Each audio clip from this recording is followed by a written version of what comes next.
Hello दोस्तों, मैं कौन मूवी का रिव्यू करने जा रहा हूं जो 15 अगस्त को रिलीज होगी।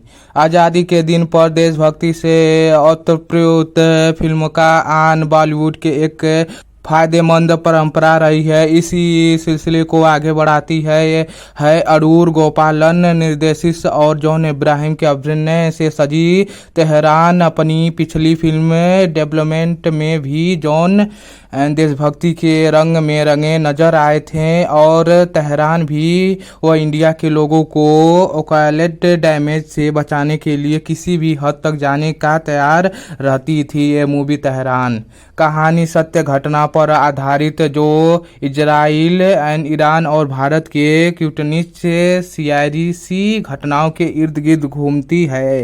एंड खास बात यह है कि तेहरान सीधे OTT प्लेटफॉर्म पर रिलीज होगी बहुत ही जल्द। अब चलिए दोस्तों, जान लेते हैं तेहरान की कहानी क्या है कि इस मूवी में क्या क्या होने वाली है।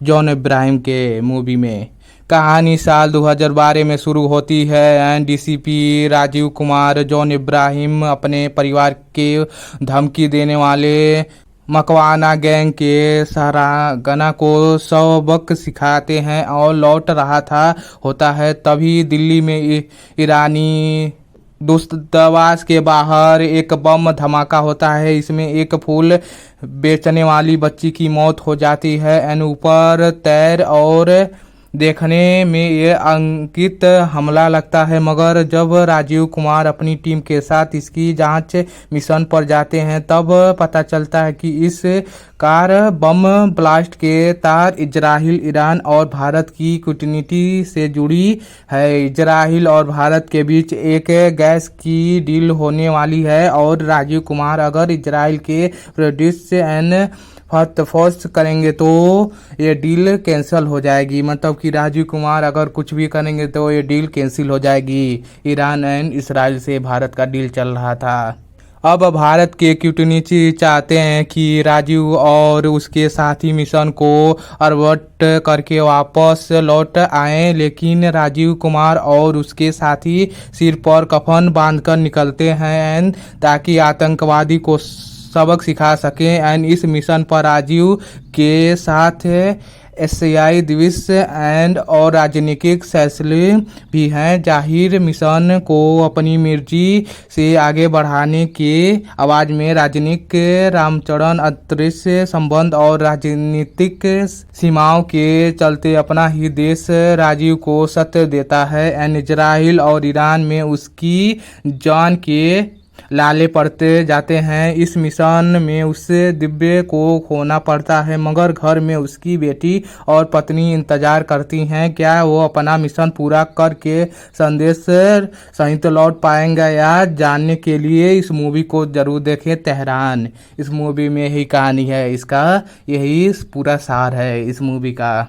इसमें कोई दो राज्य नहीं है। निर्देशक अड़ूर गोपालन की तेहरान एक इंसिडेंट और जटिल प्लॉट पर बुरी बनी गई है। यह कहानी जिसे समझने के लिए दर्शकों में भारत, ईरान और इजराइल के आपसी संबंधों की समझ होना जरूरी है। एंड डायरेक्टर 2012 में हुई एक छोटे से कार बम ब्लास्ट धमाके को कास्ट बॉर्डर ड्रामा में बदल देते हैं, जहां कहानी दिल्ली की सरकारी गलियों से अबू धाबी, इजराइल और ईरान के गहन इलाकों में ट्रेवल करती है। भविष्य के अनुरूप पूरी फिल्म एक गहरा टेंशन थ्रू आउट बरकरार करता है। निर्देशक ने इसी थ्रिल अंदाज में परोसा है जहां वह नाटकीय के बजाय रियलिस्टिक अप्रोच साथ प्रस्तुत होते हैं, लेकिन मूड में मुताबिक कहानी उछली हुई है जिसमें ईरान और इजराइल भाषा और राजनीतिक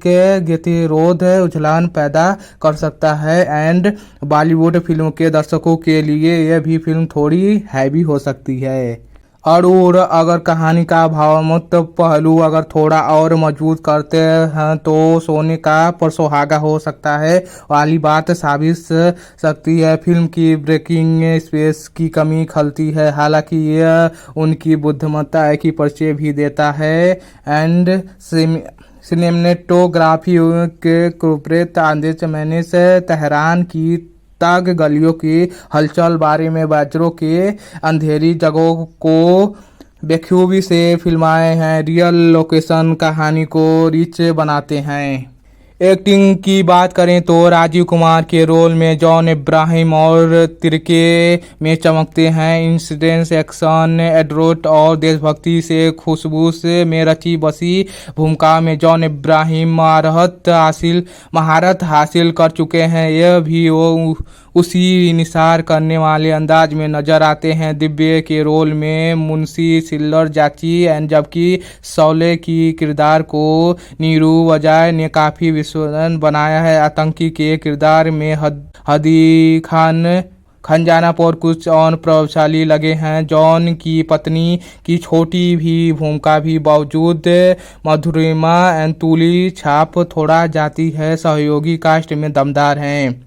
एंड स्वतंत्र दिवस पर यह मूवी रिलीज होगी। तेहरान एक पिछली कहानी पर आधारित है, ईरान एंड इजराइल की। एंड ये रिलीज होगी 15 अगस्त को। ये मूवी देखना ना भूलें। ये जॉन इब्राहिम की मूवी है। तब तक के लिए धन्यवाद गाइस। मिलते किसी और मूवी के रिव्यू में।